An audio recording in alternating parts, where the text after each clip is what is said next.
we are moving towards our very last topic in the Hall B. There are certain studies which claim that some ethnic groups have much higher rates of type 2 diabetes than others, and it goes beyond weight and exercise. So to focus on ethnicity, which can be a risk for diabetes, we have our speaker from UK. He will join us virtually, Dr. Ambar Basu, the training program director, professor in medicine of Royal College in England and consultant endocrinologist. And to chair the session, I'd like to invite Dr. Somnath Noshkar, one of the eminent medical consultant and associate professor of ACSKM Hospital. And along with him, I'd like to invite Dr. Sanjay Shil, a consultant physician attached to Peerless Hospital and CT Diagnostic Center. Dr. Sanjay Shil and Dr. Somnath Noshkar, sir, please come over the stage. And we have another chairperson with us, Dr. Mridul Bera, one of the founder, member and backbone of HDS. Sir, please come and welcome our speaker.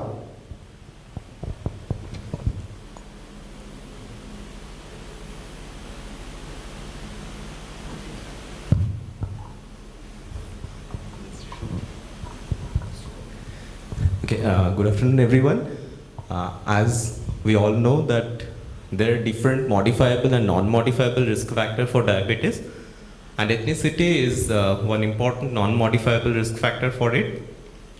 We know about YY paradox, and there are different aspects related to ethnicity like type and distribution of fat, insulin resistance and so on. And not only this, the complications and comorbidity is also related to ethnicity. So to discuss this interesting topic, we have with us Dr. Professor Ambar Basu.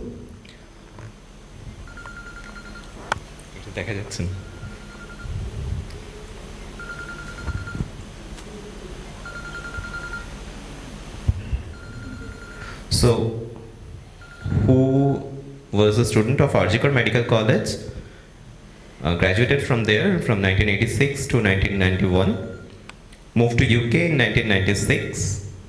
He's a consultant physician in diabetes and endocrinology at Royal Boston Hospital, Greater Manchester since 2009, Fellow of Royal College of Physicians, London and Edinburgh, Royal College of Physicians tutor, ex-training program director in diabetes and endocrinology, Northwest England, professor in medicine, University of Boston.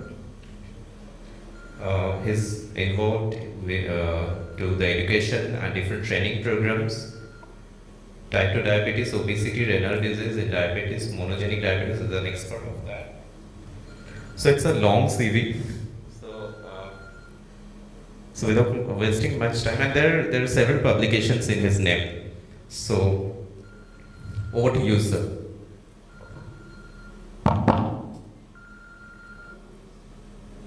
Hi, good morning. Can you all hear me? Yes, sir, you're audible. Thank you, thank you. It's an absolute delight and pleasure to be sort of speaking to you all, albeit virtually. Would love to do this kind of things face to face sometimes. And it's really an honor and privilege to be speaking to you all today. A very good morning from UK. It's still morning here. And thanks to sort of Howard Town Diabetes Society for inviting me to do this talk at the 7th National Conference. Thank you, Chair, and thank you, Dr. Bera, for inviting me. I think sort of I've just been listening to my previous speaker, and it's very interesting and quite sort of enlightening to hear the progress in management of diabetes in type 2 patients. So what I would like to do for the next 20-25 minutes, we know sort of ethnicity is a problem, and what I'll try to do is to try to sort of tease out what are the reasons why ethnicity and type 2 diabetes are linked, and as clinicians, not just sort of just in India, but across the world, why we need to take that a bit more seriously. So I'll try to start sharing my screen.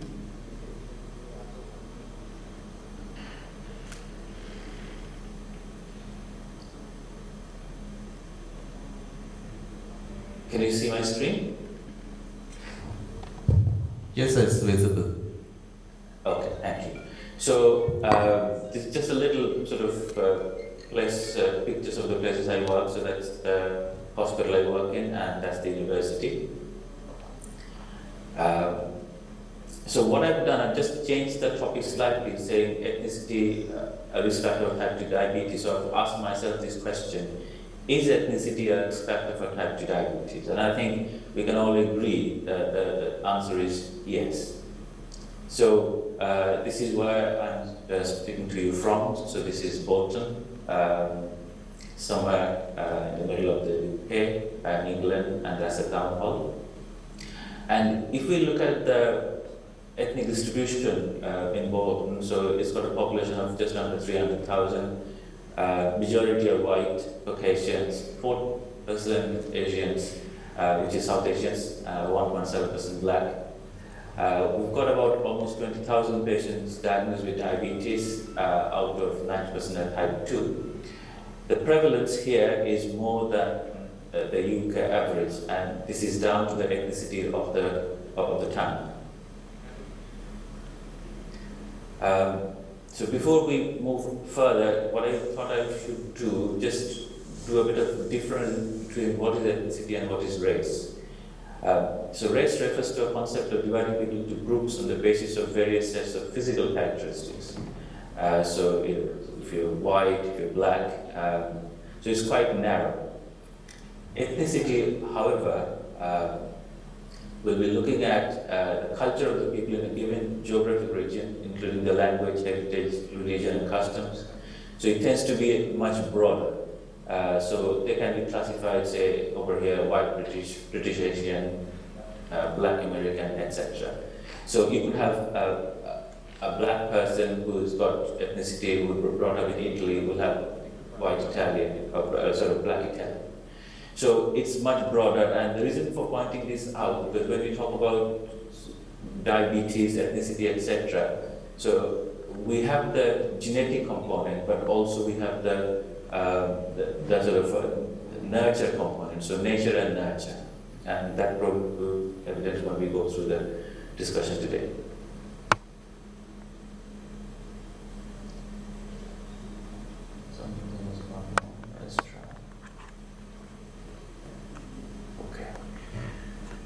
So we do know that people from the Black African, Black Caribbean, and the South Asian backgrounds are at much higher risk of developing type 2 diabetes, and also at a much younger age. And I'm sure you see, very commonly in your practice day to day. And there are sort of several factors which are implicated. So I want to start with the genes and diabetes and take you through a little bit of a history, sort of when it became more evident.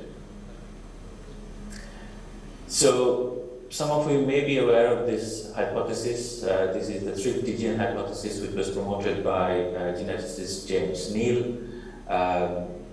So he did some work in the Amazon basin looking at the locals and the incidence of type 2 diabetes. So his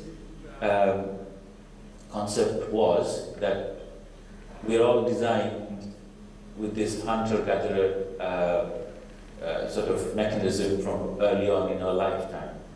So famine and feast with the maximum metabolic efficiency, so there will be storage of glucose in the liver, there will be storage of fat, and then when it comes to the sort of famine state, we will be using up those energies. But what has happened now that we have moved into a state of continuous supply of food, so we are storing all this energy, but we are actually not spending them, developing resistance, because of exhaustion, and then eventually type 2 diabetes. So, a very plausible hypothesis.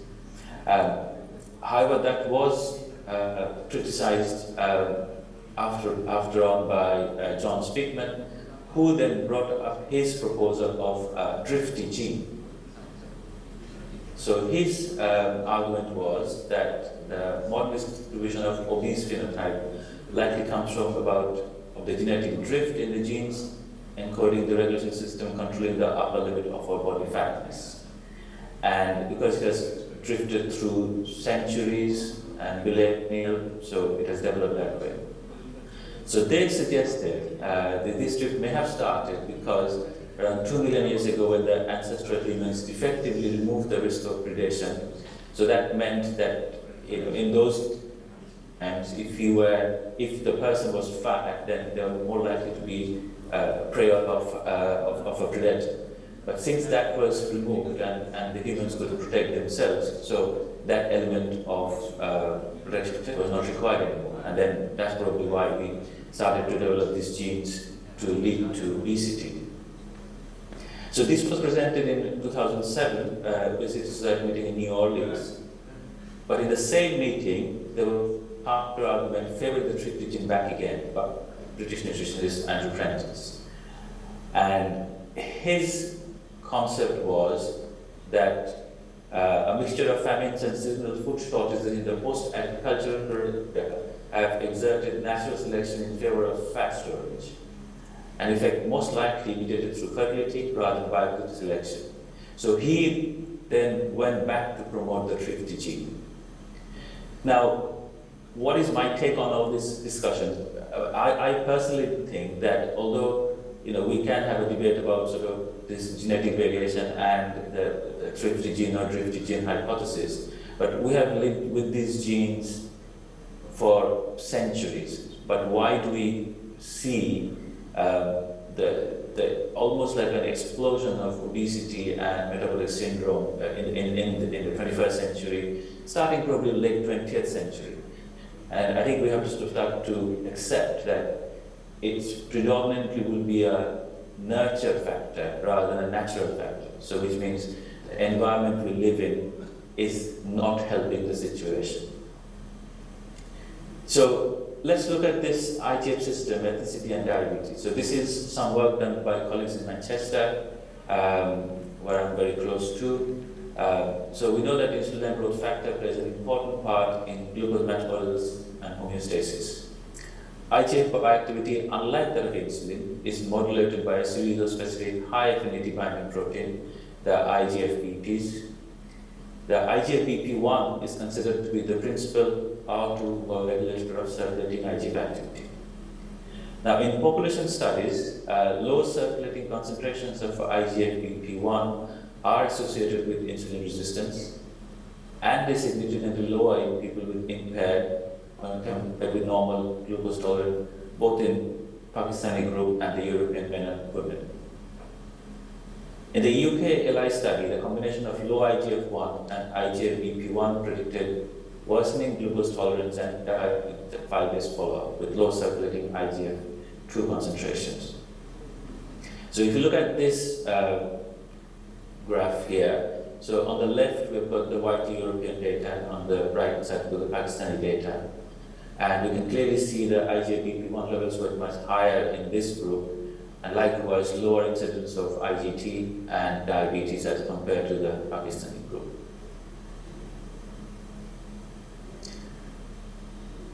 The next section, I just want to draw your attention to this concept of gastric emptying and ethnicity. Now, let us remind ourselves about the physiology of gastric emptying. So we've got the gastric pacemaker, and it contracts about 3 times a minute. Now, gastroparesis is a complication of diabetes, and it's predominantly an autonomic complication, and I'm sure you are aware that it is more associated with type 1 diabetes as opposed to type 2. And if you look at the gastric emptying time in diabetes gastroparesis, on the left-hand side we've got the normal gastric emptying, and on the right-hand side we have got various gastric emptying time, particularly looking at high-fat solid meal gastroparesis, where the time is extremely prolonged. So this is in the disease state, gastroparesis. However, what about the gastric emptying in ethnic groups? So this was a study done by William Phillips, and what he did, he compared the gastric emptying time of non-Hispanic whites with the Mexican Americans. And in this slide, apologies, this is all very old sort of work, so the slides may not have come out very well. The top line is the gastric emptying time of the non-Hispanic whites, and the lower line is for the Mexican Americans. So, which suggests that after being given a 50 grams of glucose solution in 450 mils, the Mexican Americans' gastric emptying time was less. So it was faster, sorry. So the gastric emptying time in the Mexican Americans were faster than non-Hispanic whites. So basically, in this group, the ethnic groups, they were emptying their stomach quicker than their non-Hispanic American white counterpart. So again, this one, looking at the percentage of beer remaining in the stomach following an ingestion of beer. So this is looking at the sort of the carbohydrate again. And again, the Mexican Americans emptied their stomach faster than their non-Hispanic white counterparts. So is there something in the gastric emptying in the ethnic groups? I couldn't find any particular studies about South Asians, but is there something in the Indian subcontinent, in the population here, where the gastric emptying time could be faster, and this could allow us to think about treatment strategies which could help kind of manipulate that to improve their calorie intake. Intervention-wise, we always will talk about exercise and physical activity, but there is also difference how different ethnic groups respond to exercise. So in the UK, this is the standard kind of advice given to patients with type 2 diabetes.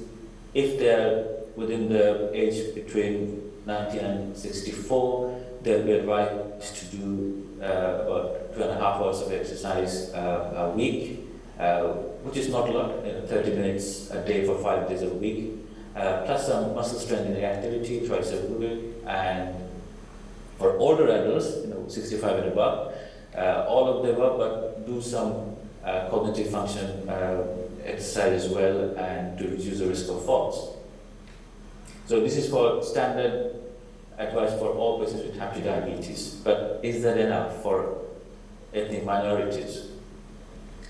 So this is work done by Jason Gill and his group, and what he shows here, and if I could draw your attention, my cursor will work, yeah. So for European, so 150 minutes of exercise a week, and these are the factors we're looking at: glycemic factor, lipid factor, blood pressure factor, overall cardiometabolic factors. So if I could draw your attention to get the similar benefit to get the glycemic factor under control, if an European has to do 150 minutes of exercise a week, the counterpart South Asians, to get the same benefit, need to do double that. And if we look at all the way, almost all of them, except the blood pressure one, the South Asian patients will have to do much more than the European counterparts. So again, when we're advising our patients, looking at their ethnicity, we need to tailor our advice for mostly beneficial. And in the Western world, I think my previous speaker have been mentioning this. There is variation between ethnic groups and the white Caucasians, and these are slowly being recognized. So what we are now sort of suggesting that intervention to prevent diabetes should be triggered at different body weights according to the ethnic groups. Because we do know, and my previous speaker mentioned this, that patients from South Asian backgrounds will have a much lower body weight and type 2 diabetes as compared to their white counterparts. But the Western guidelines will always go for a BMI which is suitable for the white Caucasian population. So trying to address that, since 2004, NHS had recommended that we need to lower the BMI targets for the ethnic minorities, ethnic groups, and it is down to 27.4. But however, for the South Asian people, a BMI of 24 were found to be more at risk of diabetes. And then we looked at the subset of the South Asians, we found that the people of Bangladeshi heritage could benefit from diabetes prevention even if they've got a BMI of 21, which, if you look at them, generally you will never think that these people could get type 2 diabetes. Now, I've highlighted Bangladeshi heritage here because I think we come, from West Bengal, the Bengalis from West Bengal, we are very close to sort of that kind of genetic predisposition. So and I would like to hear from you after the end of the talk, where you see sort of patients with like very normal BMI developing type 2 diabetes, because normally you would think that these are all type 1 diabetes if they've got a very lean body structure. So based on this ethnicity, now the international bodies are addressing this, and the BMI structures have been now viewed, and we for South Asians have got much lower BMI to start thinking about screening for diabetes. This is very important because when you're doing population-based screening amongst different ethnicities, there is a very high risk of missing out if the screening program is not robust.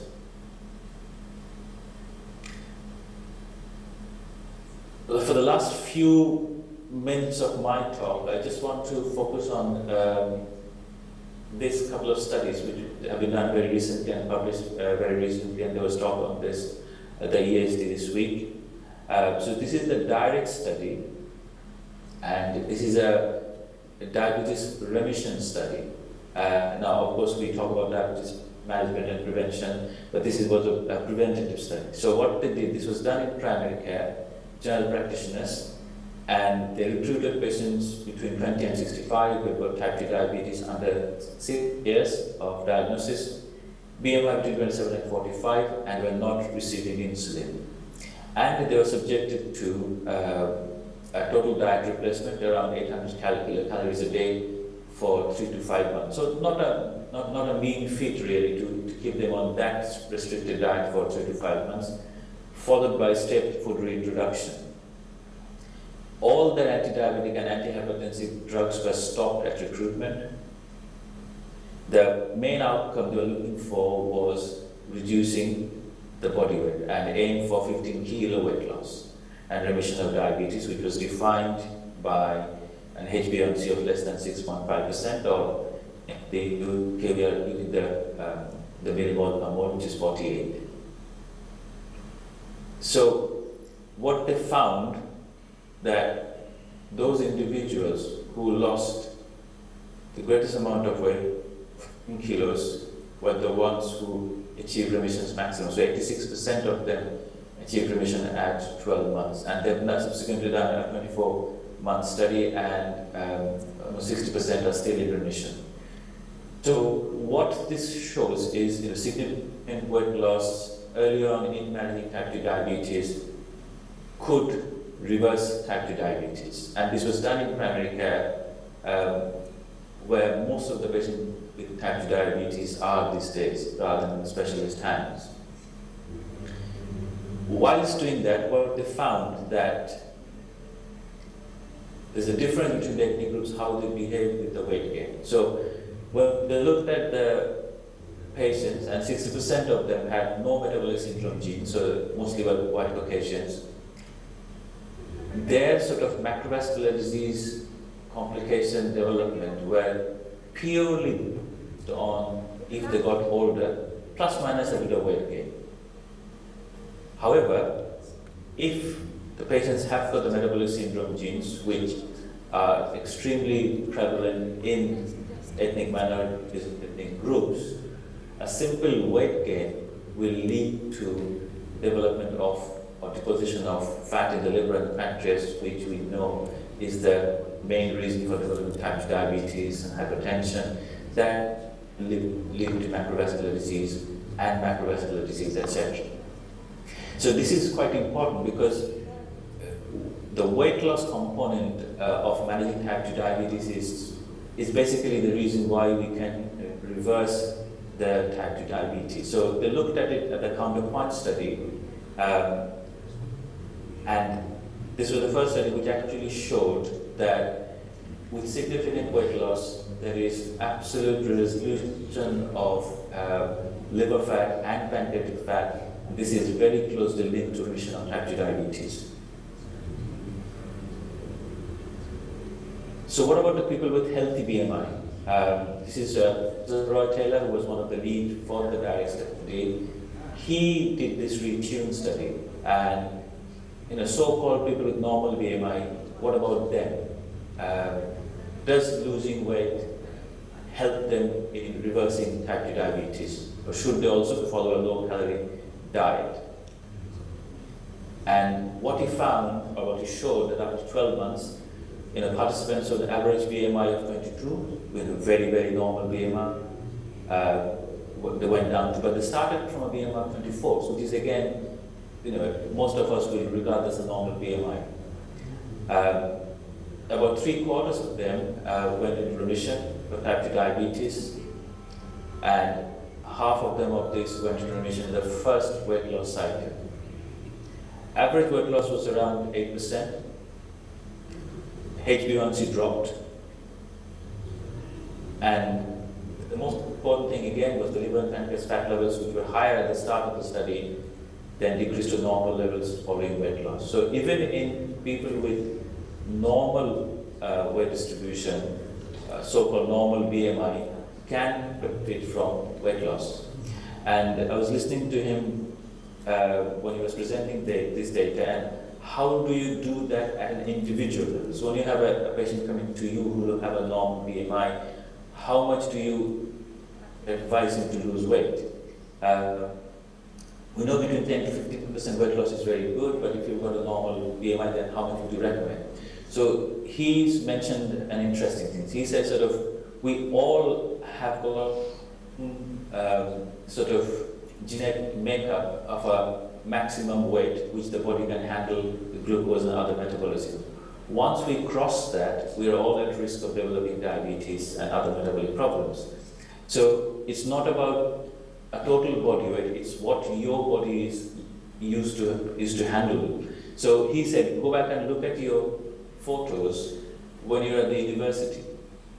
And if you can't figure out how much you weighed at that time, and maybe in your 20s, that probably would be your target weight.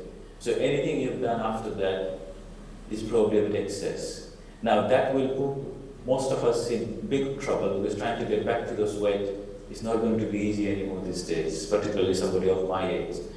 But that is the theory. So you try to get down to that kind of body weight to prevent or reverse the metabolic complications you might be developing because of the weight gain. So again, going back to the basics, weight loss, which will get rid of the liver fat and pancreatic fat and could reverse diabetes. So on one hand, we have got some excellent molecules coming out treating patients with diabetes and the complications, but we must not forget the management is to start very early in the disease, and if we do it properly and we can advise our patients properly, we could reverse many of this type 2 diabetes problem with many of our patients. Now, in your practice, you are dealing with more or less everyone who are at high risk because of ethnicity of these other patients. So, what I would be interested to know after this talk, do you have any tailored guidance for your group of patients you see every day, and whether we could adopt some of this over here in the UK to promote more targeted and tailored treatment for our patients over here? So how would we manage these patients? I think one of the things which is lacking, particularly in the Western world and in the international guidance, is the focus on this ethnic variation. Again, who do we screen for diabetes in ethnic groups if they've moved away? We need to be aware that lower BMI, younger age, is not exclusive of getting type 2 diabetes. Weight loss target for type 2 patients with normal BMI needs to be in trying to reduce the visceral fat, early diagnosis, aiming for remission in diabetes, and definitely a significant public health campaign to raise awareness. So, in conclusion, Chair, ladies and gentlemen, ethnicity, hopefully I've been able to show you without very much doubt that clearly is a risk factor for type 2 diabetes. This must be taken into consideration when designing screening program, treatment strategies, and guidelines. Now, we already know that RAS blocking treatment do not work well for patients with hypertension in Afro-Caribbean origin. So, why should not that be different in management of type 2 diabetes? So, what I'm calling for is more research is needed in ethnic groups to look into much more targeted treatment for this group of patients with type 2 diabetes, and also much more international studies to look into this group. Thank you very much for your attention.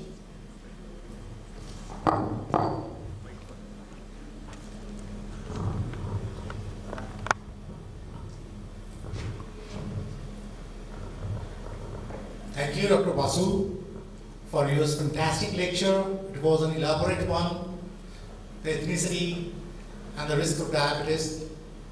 So, what I would say first, that we are meeting after a very long time, perhaps 30 years. I do not know whether you can recall me. So, Dr. Ambar Basu, Dr. Sanjay Singh here. Sanjay Singh. Sanjay? Yes. Baba, toke bhule jabo ki kore? We were meeting after a very long time. After a very long time. Yeah. I'm so jealous of your still, you got so much of hair, and I'm losing. So, খুব ভালো লাগছে তোর সঙ্গে এত বছর পর meet করে online ভীষণ ভালো লাগছে ভীষণ ভালো লাগছে So, the lecture was fantastic. Just one question, Ambar. Suppose any of the patient or any person who is residing in India, who is also lean and thin around 30 years back, going and settling in the western part of the countries. So, whether he will be at risk of diabetes more than that of the patients who, or the people who are residing in India, still, is there any risk? A very good question. A very good question, Sanjay. Actually, one of our study team in Manchester, led by Professor Kennedy Cruikshank, so he did a comparison. He never published it. He was horrible in publishing things. So he did a study looking at the Gujaratis living in UK, Manchester, and the Gujaratis in India. And when he sort of looked at the diet was very similar, very heavy in carbohydrate. However, he found the incidence of type 2 diabetes in that Gujarati population in the village was much less than the counterparts in Manchester. And that's where probably again the nurture element comes up, which basically the environment. So they do have the genetic sort of propensity of developing type 2 diabetes, but if then they had moved from their usual environment to a different environment where there is constant availability of food, sedentary lifestyle, etc., that then definitely allows them to be more at risk or even develop type 2 diabetes. Thank you. Ambar, আমার তরফ থেকে অগ্রিম শুভ শারদীয়া এবং Mahalaya. Thank you.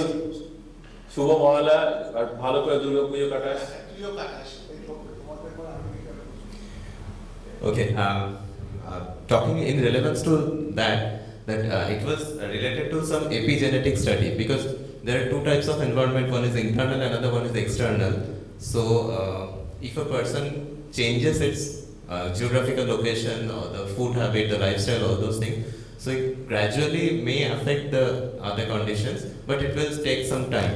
I mean, the genetic risk is still there, but with time it may reduce them somewhat. So, your take, please.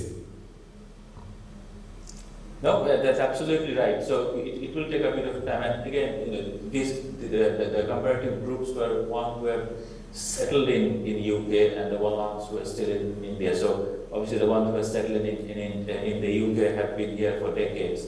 And as you rightly said, this natural element would have well sort of settled in their lifestyle, and that is what it leads to more incidence of type 2 diabetes in this group. Dr. Bera. First, Dr. Basu, first time definitely congratulating you for the wonderful results. And also on behalf of our Diabetes Society, I must agree that you have just received my proposal. And the thing is that you have just one question, that you are believing in, what do you believe, in the thrifty genotype, and that there is the upcoming thrifty genotype, that is, which is more prevalent, particularly in the world? This is my first question. And talking about the BMI, then you have asked what is the Indians have the low BMI. Well, yes, we are getting a lot of low BMI patients having type 2 diabetes. Because in the international data, when you just stage the BMI above 23 is your targets. But again, even in a patient of 21, the BMI, we are getting the type 2 diabetes. So there is some variety of patients who are getting the MODY variety, which is also the thin built like the type 1 diabetes. But the thing is that we are getting the thin Indians, the thin, we can thin fat Indians, we are calling it, if you go for the YY paradox. Compared to the same BMI, we are having a more number of diabetic patients with the lean thin. That is the Indians, we have a greater number of ectopic fat, we have the central obesity, but we have the thin limbs and something like that. So according to the international guideline BMI, yes, we have to target the BMI at a lower level, or we are having the thin Indians with the 21 BMI, we can have a type 2 diabetes. Another factors that we are also the things about is that in our management, and we are giving the lifestyle intervention, and if we are talking about the international guideline, the area guideline, they recommended that 150 minutes of work or exercise per week, that is recommended. As you rightly pointed out, for us, this is 150 minutes is not an enough one. But if you see, if you already saw the data, that from the compared to the Indian, compared to the Europeans, we have to work more, and we have to exercise more.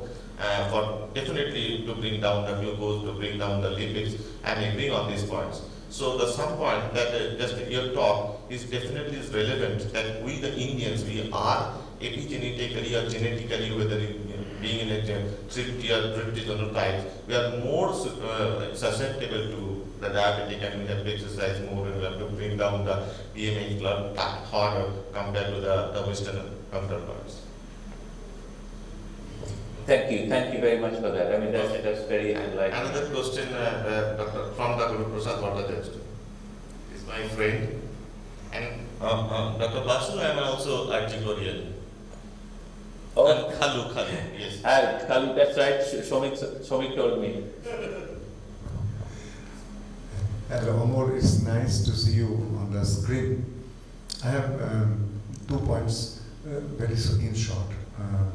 If a person is having a normal BMI, but still having features of metabolic syndrome, how much weight loss to be targeted? Number one, that is a separate, distinct question. Number two question, suppose if the person wants to lose weight, say 5 kg, being a normal BMI person, being at the age of 45 or 50 or 52, how the diet should be modified? Because he may be having more sarcopenia in this context, trying to lose weight. Two good questions. So, just I've got the questions right. The first one was how much weight loss for a lean type 2 patient. Is that correct? Yes. And the second one was if they were to lose weight, the problems they may have with sarcopenia. Is that right? Yes, correct. Yeah. So the first one, I think from the data we look at, 8 to 15% weight of the body weight loss. So that gives the best kind of chance of going into remission, and also reduction of the visceral fat. So even if you have got a BMI of 23, 24, if they lose that percentage of weight, they're not going to become malnourished. So it still will be within the normal BMI target, BMI range. So maybe that kind of advice you can give at minimum 5%. 8 to 15% is where we saw the most benefit of reversal or remission of diabetes. In overweight patients particularly. Sorry? In overweight patients. So I think I'm not sort of getting the... In overweight patients or patients with bit more BMI. In overweight patients, In overweight patients, 8 to 50% weight loss you're aiming for. Now, you all will agree that BMI probably is not the best measure, metabolic measure, isn't it? Because, of course, as we have said, what about sarcopenia? Because if you've got a bodybuilder or a weightlifter, etc., they'll have a lot of muscles, and if you do their BMI, that will be quite high, but that doesn't mean they're unfit. So I think sort of objective measures, as colleagues have already mentioned, waist-hip ratio, looking at the body fat distribution, that is probably more relevant than just a straightforward BMI.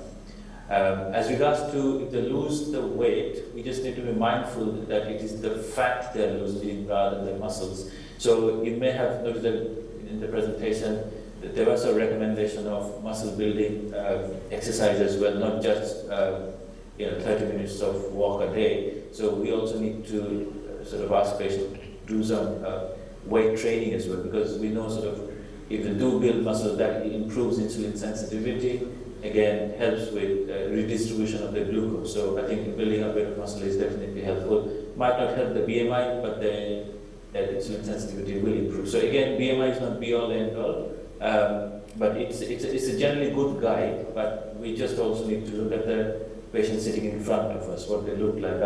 Do they look obese, fat, or they look nice and healthy and muscular? So that's how I would do in my clinical practice. Good afternoon, Dr. Basu. Thank you for your nice elaboration. I have two small questions. In our population, in the large families, the joint families, I found often it's very difficult for my patients to just fix his or her diet to a certain level, because most of them are using the common kitchen. So to build one's diet to up to 800 or 900 kilocalorie per day, it's a bit problematic, specifically for the aged people.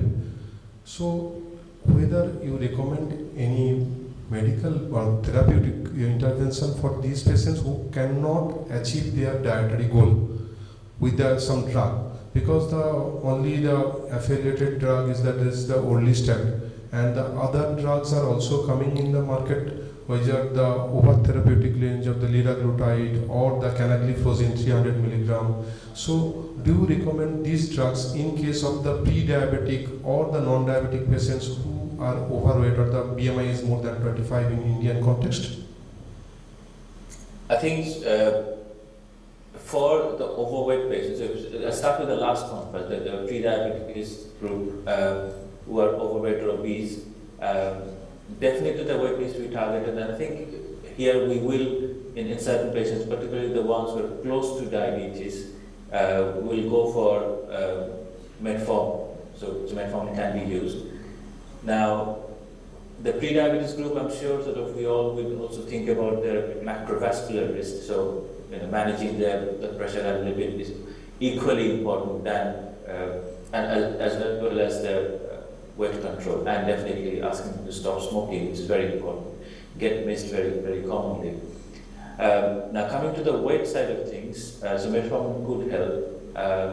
If they are diabetic, and now there are medications such as SGLT2 inhibitors which have got good effect on weight loss, GLP-1 receptor agonist, as you mentioned, obviously the supratherapeutic for diabetes ones are available. But if they've got diabetes and they're overweight or obese, you can use the therapeutic GLP-1, such as there's some oral ones are available as well now.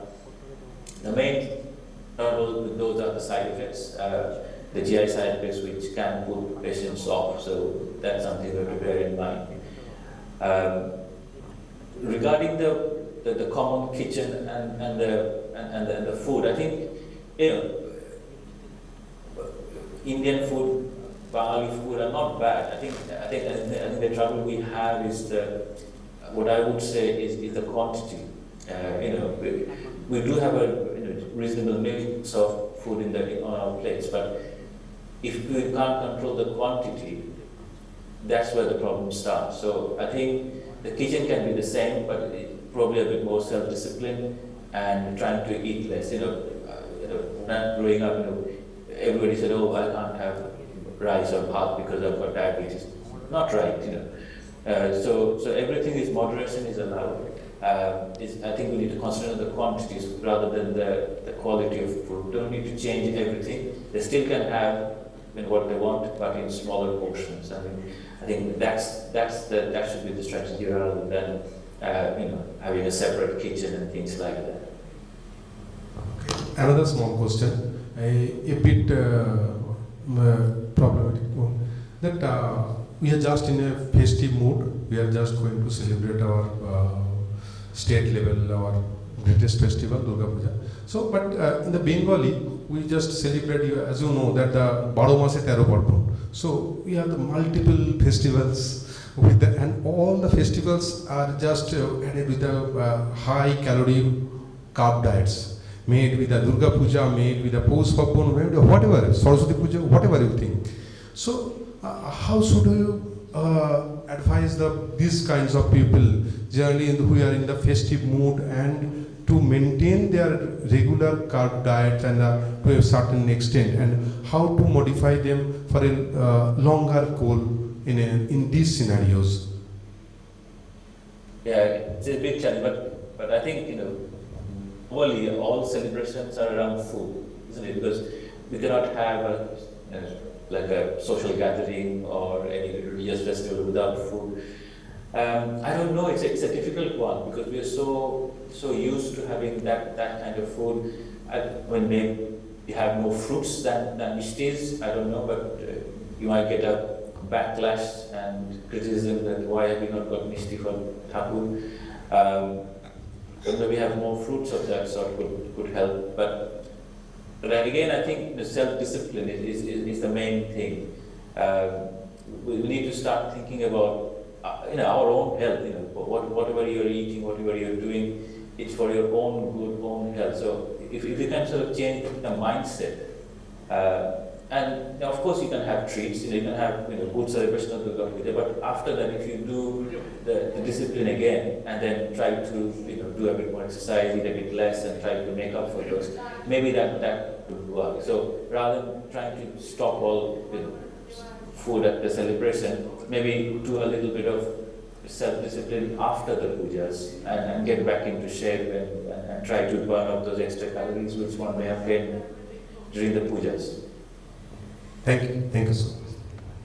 Okay, it's a nice interactive session. Just one small question from me, that as you have rightly pointed out that the exercise, the anthropometric cutoffs all should be tailor-made according to the ethnicity.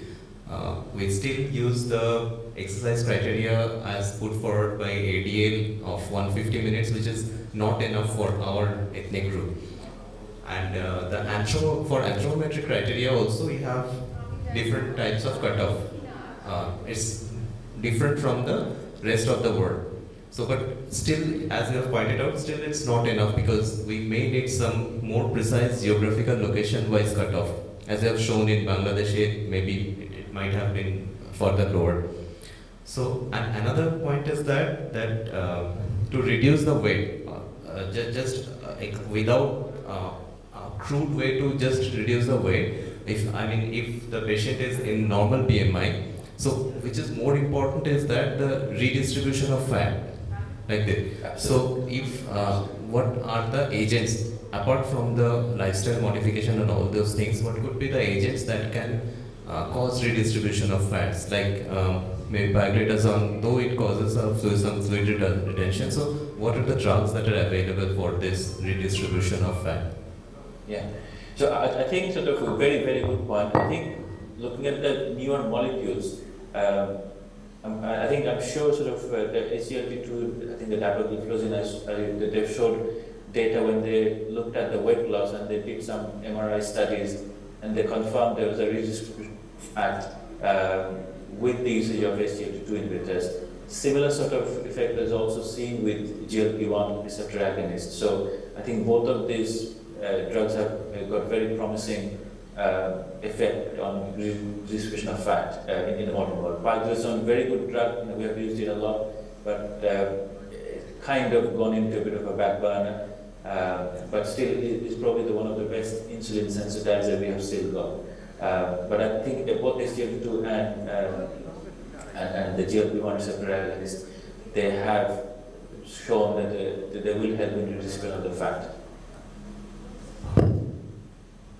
Okay, Dr. Basu, thank you for your long conversation with me. It is a delight to just speak with you. And one last comment from your friend Sanjay Singh. Ambar, I feel privileged to chair your session this afternoon. So thank you a lot. And Thank you. looking forward to meet you again. Kolkata গিয়ে দেখা হবে। হ্যাঁ, sure তোর জন্য অপেক্ষা করছি। খুব ভালো করে পুজো কাটাও সবাই। হ্যাঁ, নমস্কার। নমস্কার। Thank you so much, Speaker. Shubho Mahalaya to you and advance Shubho Sharodiya to you too, sir. And thank you, our chairperson. We have a small token of appreciation for you all. I would like to request Dr. Bera to please present the token of appreciation on behalf of Howrah Diabetic Society.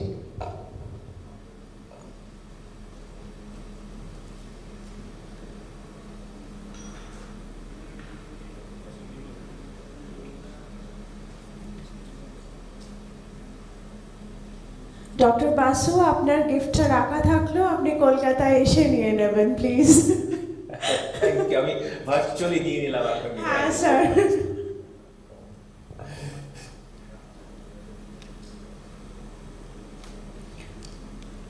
On the day of Mahalaya, a special blessing from Ma Durga to all of you. Thank you, sir. Thank you. Have a nice, খুব ভালো করে পুজো কাটাও সবাই। Thank you so much.